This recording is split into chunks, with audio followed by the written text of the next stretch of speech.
Hi friends, அஸ்ஸலாமு அலைக்கும். Welcome back to my channel. இன்றைக்கி ரொம்பவே ஈஸியாக வீட்டிலேயே டொமேட்டோ கெச்சப் எப்படி செய்கிறதுன்னு பார்க்கலாம்.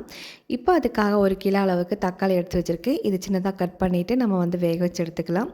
இது கூட 3 பல்லு பூண்டு, ஒரு துண்டு இஞ்சி, கொஞ்சமாக வெங்காயம் சேர்த்துட்டு பீட்ரூட் கொஞ்சமாக சேர்த்துட்டு நல்லா கலந்து விட்டுட்டு நம்ம ஒரு 10 நிமிஷம் போல் வேக வச்சு எடுத்துக்கலாம்.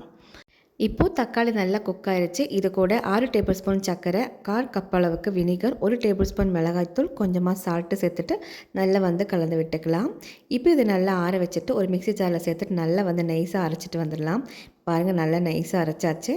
இப்போ நம்ம அப்படி வடிகட்டி எடுத்துடலாம். வடிகட்டி எடுக்கும்போது அந்த தக்காளியோட தோலெல்லாம் ரிமூவ் ஆயிரும். இப்போ பாருங்கள், சாஃப்டாக வந்துருச்சு. இப்போ ஒரு கடாயில் சேர்த்துட்டு நல்லா கொதிக்க வச்சு எடுத்துடலாம். அவ்வளோதான், ஸ்மூத்தான டொமேட்டோ கெச்சப் நம்ம வீட்லேயே ஈஸியாக ரெடி பண்ணி எடுத்துட்டோம். இப்போ இந்த மாதிரி நம்ம ஸ்டோர் பண்ணி வச்சிடலாம். அவ்வளோதான், ஈஸியான டொமேட்டோ கெச்சப் ரெடி பண்ணி எடுத்துட்டோம். இதே மாதிரி ட்ரை பண்ணி பாருங்கள்.